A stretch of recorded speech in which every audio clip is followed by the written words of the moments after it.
ప్రతి గ్రామంలో ఫ్లెక్స్లు కట్టిస్తాం, ప్రతి గ్రామంలో కరపత్రాలు కొట్టిస్తాం. అదే ప్రచారస్థంగా మారుతుంది. ఇలా కాంగ్రెస్ పార్టీ గుణపాఠం చెప్తాం. గతంలో మోసం చేసిన బీఆర్ఎస్ పార్టీ అడ్రస్ లేకుండా చేస్తామన్న విషయాన్ని ఈ సందర్భంలో అన్న రెండు పార్టీలు ఒకటే అన్న, రెండు పార్టీలు ఒకటే. మీరు ఆలోచించండి. అలా కాళేశ్వరం కేసు అన్నాడు. ఇదే రేవంత్ రెడ్డి గారు ఏమన్నారు, మా ప్రభుత్వం కానీ మా ప్రభుత్వం వచ్చిన కేసీఆర్ జైలుకు ఉంటామన్నారు. కేసీఆర్ కుటుంబాన్ని జైలుకు ఉంటారు అన్నారా లేదా? అన్నాడా లేదా? మరి ఏమైందే? నిజంగా భారతీయ జనతా పార్టీ ప్రభుత్వం వచ్చేది ఉంటే కేసీఆర్ కుటుంబంలో ఒక్కడే బయట ఉండేటోడు కాదు, అందరు జరిగేటోడు. ఇలా ఫోన్ ట్యాపింగ్ జరిగిందన్న. ఈ సిరిసిల్ల కేంద్రం జరిగింది. ఆ సీఐ ఇక్కడనే అరెస్ట్ చేశారు. ఇక్కడ యువరాజుకు తెలియకుండానే ఫోన్ ట్యాపింగ్ జరిగింది అన్న. తెలుస్తుంది అట్లా. ఇలా ఫోన్ ట్యాపింగ్ చేసిన వ్యక్తులు జైలుకు పోయే సందర్భంలో ఏం చెప్పారు, మాకు పెద్ద ఆయన కేసీఆర్ చెప్తేనే ఫోన్ ట్యాపింగ్ చేస్తామని చెప్పన్నారు. అన్నప్పుడు కేసీఆర్ మీద కేసు పెట్టాలా లేదా? ఒక్క నోటీస్ చేయలేదు ఇంతవరకు, ఒక్క నోటీస్. ఆ దొంగలు పారిపోయారు. ఎప్పుడు పారిపోయారు? రేవంత్ రెడ్డి గారు ముఖ్యమంత్రి అయిన కన్నా రేవంత్ రెడ్డి గారు కళ్ళ ముందే పారిపోయారు విదేశాలకు.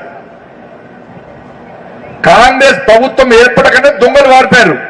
ఇప్పుడు మనం పట్టుకురావట, వాళ్ళము పారిపోగొడతారు, మనం పట్టుకురావాలంటే ఇప్పుడు మళ్ళీ బాగా చేస్తారు. వాళ్ళు ఫోన్ ట్యాపింగ్ కేసులో ఒక్క నోటీస్ చేయలే, అరెస్ట్ చేయరు. కాళేశ్వరం కేసులో ఒక్క నోటీస్ చేయరు, అరెస్ట్ చేయరు. డ్రగ్స్ కేసులో ఒక్క నోటీస్ చేయరు, అరెస్ట్ చేయరు. ఇలా విద్యుత్ కొనుగోలు విషయంలో కనీసం కేసీఆర్ ను విచారణగా పిలువరు. Enquiry close. ఆ ఎంక్వైరీ రిపోర్ట్ ఇచ్చేవాడు 4 నెలల ఎంక్వైరీ రిపోర్ట్ ఏమంటే ఇంటర్ తెలియదు.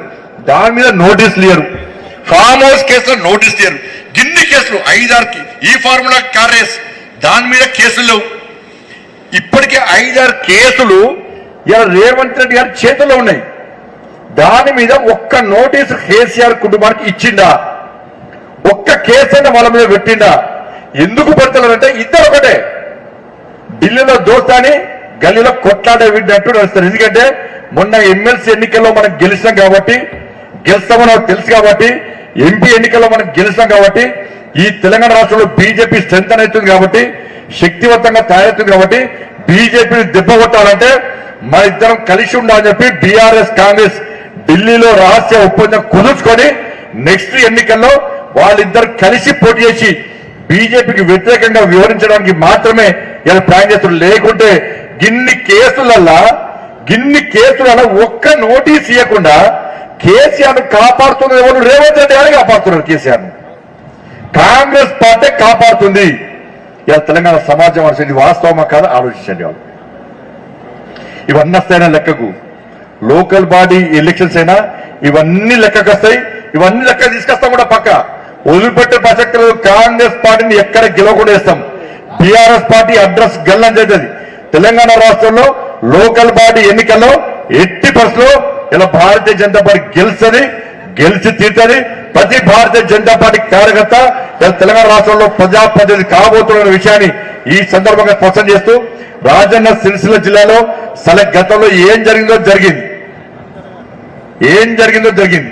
ఇప్పటి నుంచి మళ్ళీ చెప్తున్నాను, నేను రిక్వెస్ట్ చేస్తున్నాను అనుకోండి, ఇది వార్నింగ్ ఇస్తున్నాను అనుకోకండి.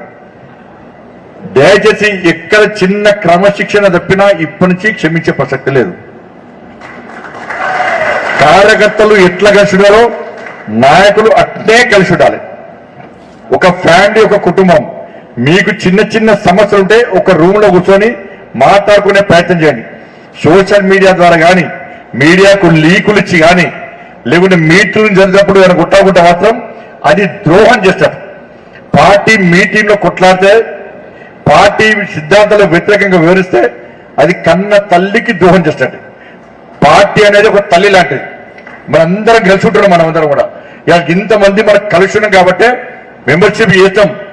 మన ఎమ్మెల్సీ ఎన్నికల్లో గెలుస్తాం, పార్లమెంట్ ఎన్నికల్లో గెలుస్తాం, నెక్స్ట్ ఎన్నికల్లో స్థానిక సంస్థల ఎన్నికల్లో గెలవబోతున్నాం. మనం అందరం కలిసి ఉన్నాం కాబట్టి బీఆర్ఎస్ ఆచరణకు వ్యతిరేకంగా పోలీసులు ఎంత ఇబ్బంది పెట్టినా కూడా ఇప్పుడు ఫైట్ చేస్తాం. మన మీద కేసులున్నా ఫైట్ చేస్తాం. అంత హీరోలున్న పార్టీ భారతీయ జనతా పార్టీ రాజన్న సిరిసిల్ల జిల్లాలో. కాబట్టి ఈ వాతావరణాన్ని మనం కాపాడుకోవాల్సిన బాధ్యత ఉంది. ఈ వాతావరణాన్ని చెరగొట్టే ప్రయత్నం చేయదు. ఎవరు ఒకరో ఇద్దరు చెరగొట్టే ప్రయత్నం చేస్తే కంపల్సరీ చర్యలు ఉంటాయన్న. బండి సంజయ్ లేకుండా పార్టీ నడుస్తుంది. బండి సంజయ్ అంటాడు పార్టీ వాళ్ళకి బండి సంజయ్ గుర్తింపు వచ్చింది.